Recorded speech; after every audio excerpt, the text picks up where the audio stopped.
जय श्री राम मित्रों, जय बागेश्वर धाम, जय बजरंगबली, जय बालाजी महाराज। तो आज आप थंबनेल में देख रहे हैं कि आप सबको मैं क्या बतलाने जा रहा हूँ, आखिर ऐसा क्या है। तो आप थंबनेल के हिसाब से ही समझ गए होंगे कि आज कुछ ऐसा बताऊंगा जो आपके ज़िंदगी में ऐसा काम आएगी और आप किसी की ज़िंदगी को ऐसे बदल सकते हैं। वो इस रास्ते पे आ गया होगा, इस जगह पे इतना मतलब वो थक गया होगा, इलाज कराते कराते थक गया होगा या फिर अपने ज़िंदगी से हार गया होगा। आप वहाँ पे उसे बताकर सही राह दे सकते हैं। या फिर अगर आप खुद ही सुन रहे हैं और आपको खुद ही परेशानी है तो आप आजमा कर देखिएगा, आपकी ज़िंदगी ही बदल जाएगी, आपको एक नया जीवन मिलेगा, ऐसा अनुभूति होगा आपको। तो ये जो मैं आपको उपाय बताऊंगा, ये बागेश्वर धाम के गुरुदेव ने भी कहा है और भी मैं कुछ संतों से सुनकर भी मैंने ये वीडियो बनाने का निश्चय किया था कि आप सबके सामने मैं इस तरह का एक उपाय लाऊं जिससे कि हम सबके जीवन में जो परेशानी चलते रहती है, सबसे बड़ी परेशानी हमेशा बीमारियों से ही होती है। जब किसी के घर में बीमार लोग हो जाते हैं तो पैसे की तंगी होती है, पैसे तो खर्च होते ही है। अगर किसी कारणवश वो इंसान जो बीमार है, अगर वो घर परिवार छोड़ कर चला जाता है तो मैं समझ सकता हूँ उस घर पे क्या बीतेगी और क्या बीतती होगी। तो हम सब प्रयास तो हमेशा कर सकते हैं, प्रयास हमेशा करते हैं, बड़े से बड़े डॉक्टर, बड़े से बड़े हॉस्पिटल में हम लोग दिखाते हैं, मगर कुछ उपाय जो है वो घर से करना चाहिए। और हम सब सनातनी हैं, अपने भगवान से जुड़े हैं, अपने इष्ट देव, अपने बजरंग बली से जुड़े हैं। तो आप ऐसा करें कि घर से भी कुछ उपाय करें।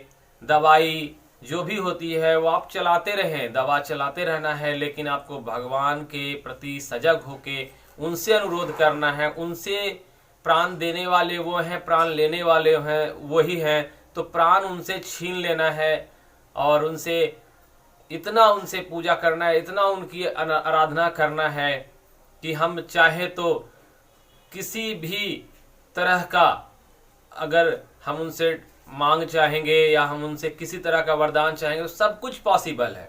लेकिन वो हमारे कर्म पर निर्भर करता है, हमारी निष्ठा पर निर्भर करता है, हमारा विश्वास पर निर्भर करता है। तो इस वीडियो को देखिए और समझिए, मगर मैं आपसे सिर्फ इतना ही कहूँगा कि आप जो भी आपको मैं बताता हूँ उसे अपनाएं। अगर आप तो पूरी विश्वास के साथ अपनाएं, पूरी पवित्रता के साथ अपनाएं। जब तक आप पूरा विश्वास नहीं करेंगे, आपकी शरीर जो है ना वही साथ नहीं देगी। आपका शरीर कब साथ देगा? जब आपका माइंड सेटअप हो जाएगा कि नहीं, मैं ये चीज़ कर रहा हूँ तो ये मुझ पे असर करेगी, मैं इससे ठीक हो जाऊंगा। पहले आपको ये चीज़ समझना है, पहले इस चीज़ को अपने मन में डालना है, विश्वास बनाना है किसी भी चीज़ के लिए। विश्वास करने से आपके शरीर में पॉजिटिव एनर्जी बनेगी और उससे क्या होगा कि वो भी एक पॉजिटिव एनर्जी बनेगी तो वो भी शरीर भी आपका साथ देगा और मंत्र शक्ति और जो भी आप करेंगे वो तो आपका पूरा तरह से साथ निभाएगा ही।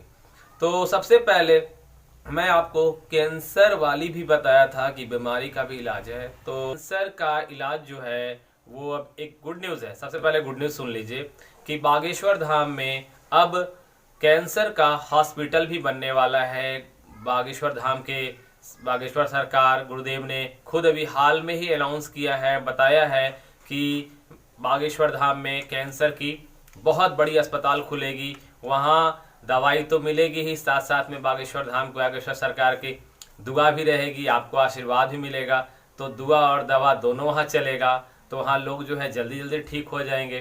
तो ये आपको एक गुड न्यूज़ दिया। लेकिन अब आए हम मेन मुद्दे पे, आज जिस मैं बात करने आया हूँ जिस विषय पे, तो विषय है कि आप क्या उपाय करें। तो देखिए, कैंसर से भी कैंसर बड़ी बीमारी है। कैंसर के अलावा बहुत है, लंग्स भी, लीवर कभी फेल, कभी किडनी किसी का फेल, किसी को बचपन से निमोनिया है, किसी को हमेशा मतलब बड़ी से बड़ी बीमारी। अब छोटी छोटी जिसके घर में जो बीमारी है उसको वही बड़ी लगती है। तो हर बीमारी का एक 3 आपको उपाय बता देता हूँ मैं।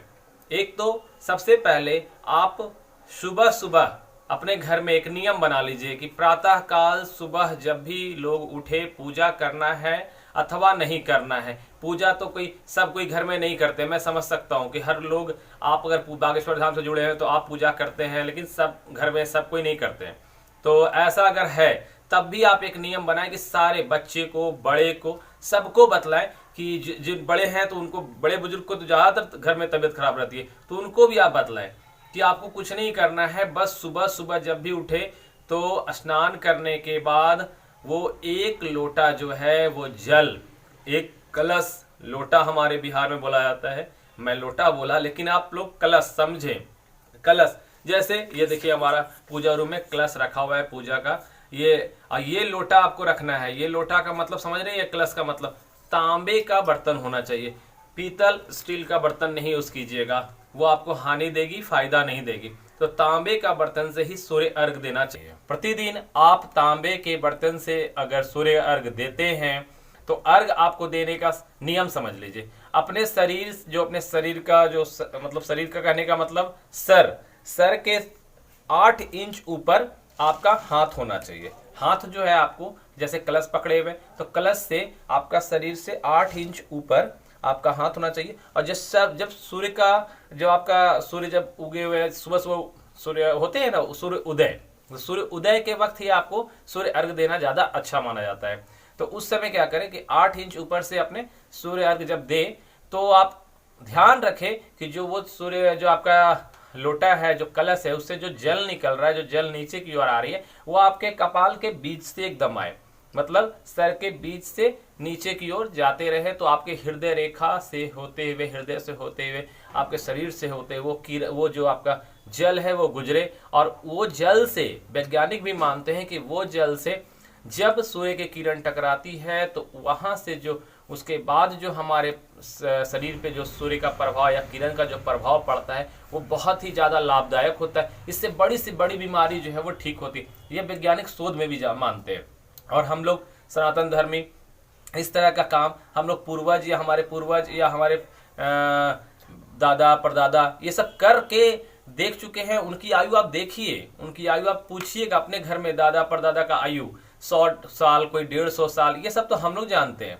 इतना आप समझ सकते हैं, कितना तो आप पता ही कर सकते हैं खुद कि 100 साल, कोई 200 साल, कोई 150 साल जीते थे। उससे पहले की बात मैं नहीं कर रहा हूँ कि जब रामायण और श्री कृष्ण महाभारत में तो 1000 साल, कोई 8000 साल जिए हैं। अभी की बात बीमारी से तो 100 साल, 150 साल। आज के जीवन में क्या हो गया है, 60 साल 70 साल जीना भी मुश्किल हो गया है, क्योंकि इतनी सारी बीमारी है। खान पान आप खराब है, तो आप ये सब चीज को तो नहीं कम कर सकते हैं ना, क्योंकि आप खाद का जो खाना है वो तो खाएंगे, लेकिन कम से कम जो आपसे हो सकता है, बीमारी है घर पे, बीमारी को दूर रखना है, तो आपको सूर्य अर्घ प्रतिदिन देना ही है। इसको आप एकदम गांठ बांध लीजिए। ये एक बीमारी का सबसे अचूक उपाय है। ये हुआ पहला उपाय। दूसरा उपाय मैं बताता हूँ। दूसरा उपाय, जो व्यक्ति बीमार रहता है, हमेशा बीमार रहता है, या किसी के घर में हमेशा बीमारी हमेशा रहती है, तो आपको करना क्या है कि आपको 108 माला जो है जाप करना है। नासे रोग हरे सब पीरा, जपत निरंतर हनुमत बीरा। ये बजरंग बली, किसी भी बजरंग बली आपके आसपास में अगर कोई बजरंग बली का मंदिर है तो वहां जाकर आप वहां एक आसन पे लगाकर बैठ जाइए। और बैठने के बाद अब माला रखिए, आप 108 मोतियों की माला या तुलसी माला और रुद्राक्ष माला, कोई भी माला आप रखें, और 108 बार आपको नासे रोग हरे सब पीरा, जपत निरंतर हनुमत बीरा, इस तरह से आप 108 का 3 बार 5 बार माला आप जाप करें। और जाप कर प्रतिदिन करें, और बजरंग बली के पास जाके 1 लोटा जल चढ़ाए। आप धूप बत्ती जो आप करना चाहें, घी का दिया जलाएं। ये सब पूजा आप जैसे करना चाहते हैं उस तरह से आप करें, जैसे आप करते होंगे करें, मगर डेली एक नियम बना ले कि आपको 5 माला 3 माला जाप करना है। जाप में 108 बार नासे रोग हरे सब पीरा, जपत निरंतर हनुमत बीरा, बजरंग बली के सामने आपको इस तरह से 3 से 5 बार जाप करना ही है। तो आप देखिएगा कि आपके घर में बीमारी जो है, अगर आपको है तो आप खुद देखेंगे 1 सप्ताह, 10 दिन, 15 दिन बीतते ही आपको लगेगा कि बहुत कुछ जो है बीमारी में मेरा राहत हो गया है। अगर घर में किसी व्यक्ति के लिए आपकी है तो उनकी तबीयत बहुत अच्छी हो गई है। ये मेरा 100% गारंटी है।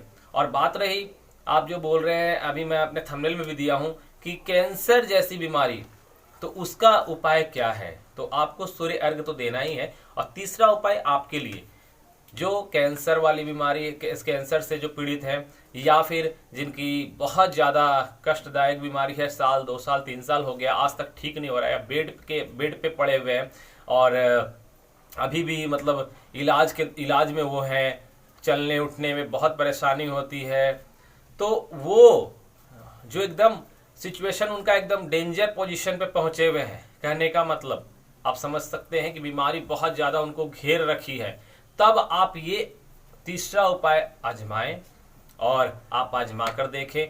सब लोगों को ये तीसरा उपाय आजमाना नहीं है, इस बात को ध्यान रखें। ऐसा नहीं है कि सर्दी खांसी हुआ और ये तीसरा उपाय आपको मैं बताया वो आजमा लें। ये उपाय बहुत ही पवित्रता के साथ करना है। आपको लहसुन प्याज का सेवन भी बंद कर देना होगा। आपको मांस मदरी मछली जो बोलते हैं मतलब नॉन वेज पूरी तरह से बंद रख देना है, लहसुन प्याज का सेवन बंद रख देना है, तब जाके आप इस तरह का जाप कर सकते हैं जो मैं अभी बताने जा रहा हूँ।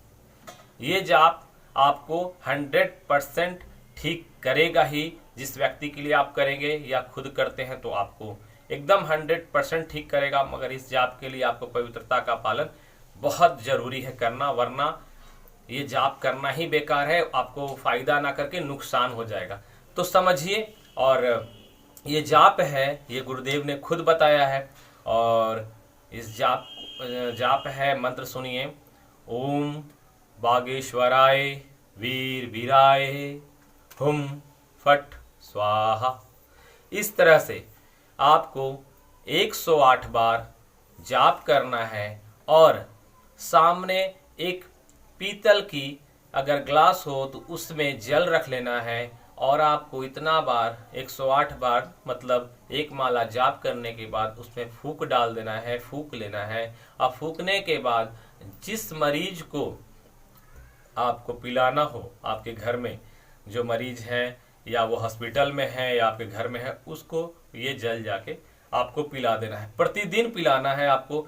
आप देखेंगे 11 से 15 दिन बीतते बीतते उसकी हालत में 100% से 50% सुधार हो जाएगा, मतलब 50% सुधार हो जाएगा। और कैंसर या और किडनी वाली जैसे बड़ी बड़ी बीमारी है तो समय लगेगा, लेकिन 100% गारंटी है कि बड़ी से बड़ी बीमारी भी रहेगी तो ठीक हो जाएगी। तो आज के लिए बस इतना ही, और मिलते हैं हम लोग नेक्स्ट वीडियो में। और एक वीडियो में मैं आपको बताने जा रहा हूँ कि जो नेक्स्ट वीडियो आएगा, अगर आप लोग कोई भी सवाल करना चाहते हैं, आपको कोई ऐसा क्वेश्चन है, तो आप अपना सवाल इस वीडियो में कमेंट में आप डाल दीजिएगा। मैं जो नेक्स्ट वीडियो लाएंगे उसमें क्या करेंगे कि आप लोग सबके सवालों का जवाब देंगे, और आप लोग का नाम लेकर बताएंगे कि किसने क्या सवाल पूछा है। तो जय श्री राम, जय बागेश्वर धाम, जय बालाजी, जय बजरंगबली।